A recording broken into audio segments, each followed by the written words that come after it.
What would you say the problems that you were trying to solve when we first engaged with one another?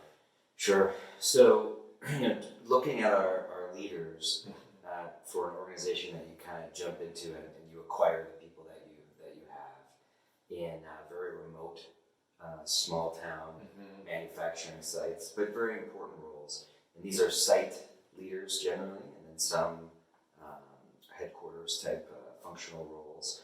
But how do you deliver leadership training to people without interrupting the business? Right. Because we are very lean and we continue to be, and it wasn't feasible to bring everybody in, every other week or once a month. And so we were looking for a very creative and flexible solution to deliver leadership training in that kind of environment. Sure. What other solutions were you considering at that time? I'm sure that you were looking at some different options and such. Can you walk us through kind of that thought process? Sure. So, kind of in the framework of resourcing, kind of some of the more traditional methods, whether it be through, local providers, Mountain States Employment Council, or something that's kind of you're already involved in. Sure. Certainly try to be as cost effective as possible. Of course. To the other end of the spectrum of why don't we send all our people to the Center for Creative Leadership or something, and do kind of a bigger approach.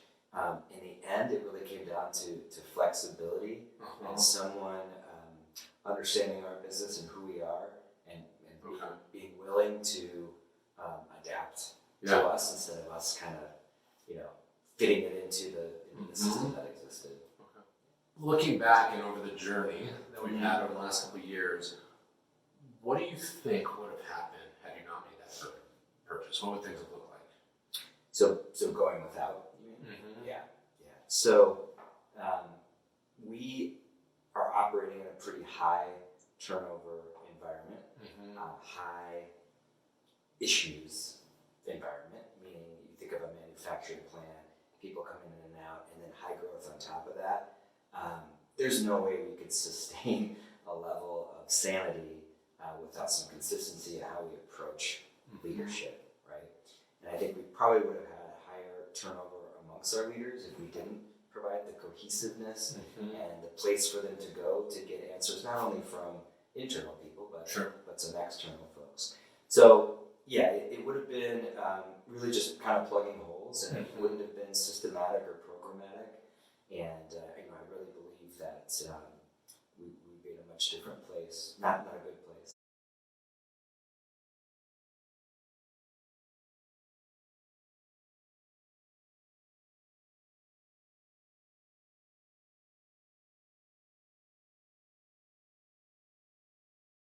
What risks did you consider? Because obviously when we're analyzing what take we want to have in terms of our approach and programs that we put into place, we're constantly evaluating what are the risks associated. Yeah, so certainly my cynical mind was, how is this remote thing going to work? We're asking, people who are pretty low technology skill set to hop on a computer and have their face, on a tile with everybody else. I honestly thought it would kind of fizzle, but kind of the opposite effect. People really embraced it.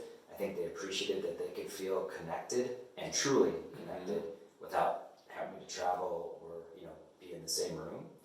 And the effectiveness of just the technology along with the program, I think, kind of quelled that risk, really quickly. I think the second risk was, can you sustain it? A lot of times you do leadership training or some kind of, I call it intervention, and it starts out great and it tanks. Intervention. Intervention. And what I found here, and we've proven this through 2 solid years, going into our third, that we can put people through this. We lose a few along the way, but I think that the themes are consistent. People are now asking for it. They're wanting to put their new leaders in, and our existing leaders are kind of going through some repetitions. We invite them back through the alumni program, where we have some quarterly refreshers, which I think is really important. And so we're continuing down the journey of creating the language and the platform, and I'm hoping, I'm seeing a little bit of stickiness, and that's what I think kind of quelled the risk of it's just going to be a one-time event and it's done. So I think we've proven that we can have a platform that survives.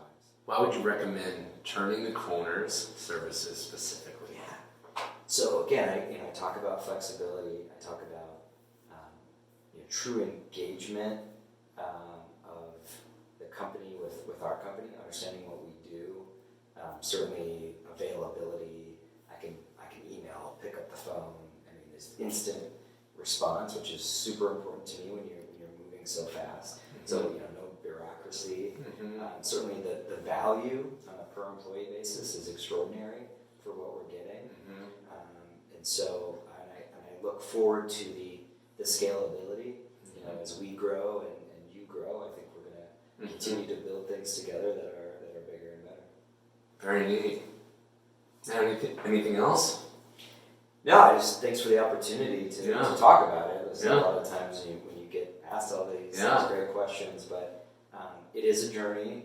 It doesn't all go perfectly. Yeah. But I'm really happy with how things have gone. There have been very few issues or events, and we keep delivering a product, and we continue to improve upon it as well. Yeah. So I really appreciate it. Yeah, we appreciate it as well. We've Absolutely. really enjoyed working with you, and this journey's been remarkable. So thank you. Yeah, thanks so much. Yeah.